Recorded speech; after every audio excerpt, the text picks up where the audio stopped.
জ্যান্ত পরিপূর্ণ যখনই লাশটা কবর দেওয়া হয়, আমি ওই কবর খনন করে করে কবর থেকে লাশটাকে উলঙ্গ করে কাফন নিয়ে এসে মার্কেটে আমি বিক্রি করি, আর ওই টাকা দিয়ে আমি আমার জিন্দেগি চালাই। তবে আজ থেকে কয়েকদিন আগে যখন আমি এক কবরের মধ্যে প্রবেশ করে ফেললাম, ওই কবরের মধ্যে প্রবেশ করার পর আমি তাকায়া দেখলাম, যখন আমি ওই কবরের মধ্য থেকে কাফনটা চুরি করার জন্য লাশ থেকে কাফনটা খুলে ফেললাম, হুজুর আমি তাকায়া দেখি এক যুবতীর লাশ। আমি লাশটা দেখে আর নিজেকে ধরে রাখতে পারি নাই, শয়তানের প্ররোচনায় পড়ে গেলাম। এমন এক যুবতীর সাথে জেনা না করে আমি পারলাম না। হুজুর আমি কবরের মধ্যে কাফনটা পরিপূর্ণ খুলে ওই যুবতীর সাথে আমি জেনায় লিপ্ত হয়ে গেলাম। হুজুর এখানেই শেষ না, আমি জেনার কাজ শেষ করে করে এই কাফনটা নিয়া যখন আমি কবর থেকে উঠতে শুরু করলাম, তখনই গাইবি আওয়াজ আমার মনে হলো আমার ওই বোনটা আমাকে বলতেছে, এরে যুবক, কোন এলাকার তুই যুবক? বিন্দু মাত্র পরিমাণ ভয় কি তোর মাঝে নাই? আমার পরিবার আত্মীয় স্বজনেরা আমাকে এখানে রেখে গিয়েছে, কত সুন্দর ভাবে গোসল দিয়া আমাকে পবিত্র, কত দামি কাফনের কাপড় দিয়ে আমাকে এখানে রেখে গিয়েছে। কাল কিয়ামতের ময়দানে আমি সবার সাথে পবিত্র অবস্থায় উঠবো, এজন্যই রেখে গিয়েছে। ওরে যুবক, তুই আমার সাথে কেমন কাজটা করে ফেললি? এতগুলো লাশ, এই লাশের মাঝে তুই আমাকে অপবিত্র অবস্থায় রেখে রেখে কোথায় যাও? ওই যুবক ডাক দিয়া বলে, পয়গম্বর, আমার গুনাহ এত বড়, আমি ওই কবর থেকে আসার পরে আমার মনে চিন্তা ঢুকে গেল, আমি আর কাফন চুরি করব না। ও পয়গম্বর, আমি আর কাফন চুরি করতে কবরে যাব না, কিন্তু আমার একটাই ভয়, আল্লাহ আমাকে মাফ করবে কি করবে না? নবী আমার বলেন, এর যুবক, তোমার গুনাহের পরিমাণ কি এত বড়? মানুষ কি এই পরিমাণ গুনাহ কি করতে পারে? যুবকের বুঝতে আর বাকি নাই, আল্লাহ মনে হয় মাফ করবে না। নবীর দরবার থেকে দৌড়াইয়া বিশাল এক পাহাড়ের চূড়ায় চলে যায়। পাহাড়ের চূড়ায় যাইয়া আমার মালিকের দরবারে শুধুমাত্র কান্না করে আর বলে, হে মালিক, সাহাবায়ে কেরাম সরায়া দিয়েছেন, নবীও আমাকে বলেছে বড় গুনাহ। ও আল্লাহ, তুমি তো আমাকে বানিয়েছো, তুমি যদি আমাকে মাফ না করো, আমাকে ক্ষমা করার মতো কেউ নাই।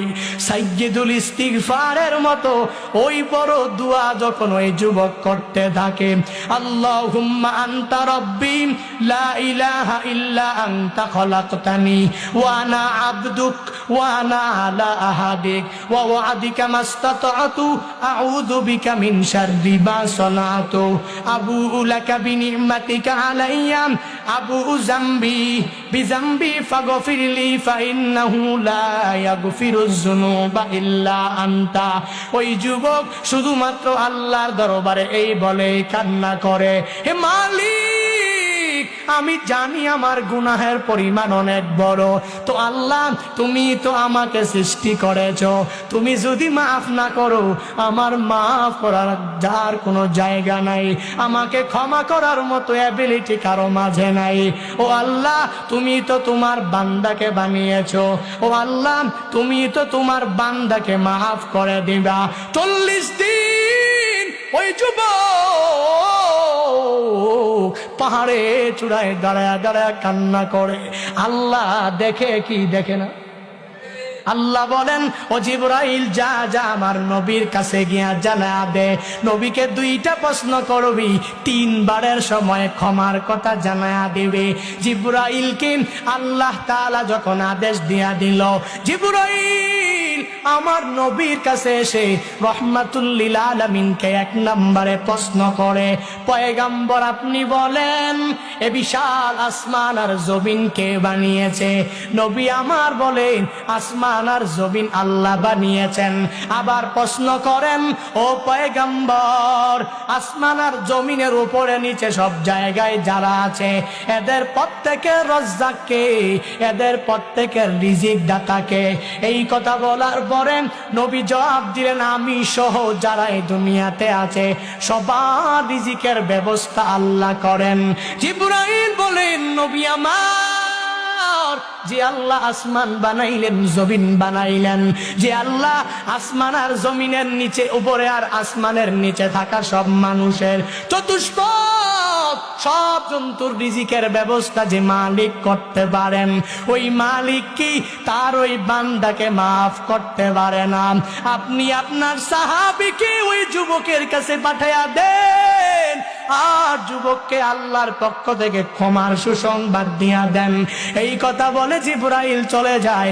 নবী আমার এক সাহাবীকে পাঠায়, ওই সাহাবীকে বলেন, ও সাহাবী যাও যাও মুখ পাহাড়ের উপরে এক যুবক তাকায়া দেখবা মালিকের দরবারে কান্না করে, শুধুমাত্র গুনাহ মুক্ত জিন্দেগি পাওয়ার জন্য কান্না করে। সাহাবী যুবককে পরিপূর্ণ ধরে যখন নবীর সামনে আনলেন, নবী আমার বলে, এরে যুবক তুমি আল্লাহর দরবারে এমন কান্না করে আল্লাহকে এমন রাজি তুমি করে ফেলেছো। একটু আগে জিবরাইল আমার কাছে এসেছিল, জিবরাইল আসিয়া আমাকে দুইটা প্রশ্ন করে জানায়া দিয়েছে, আমার রব তোমার জিন্দেগীর সব গুনাহ মাফ করে দিয়েছে। আল্লাহ পারে কি পারে না? বান্দা ওই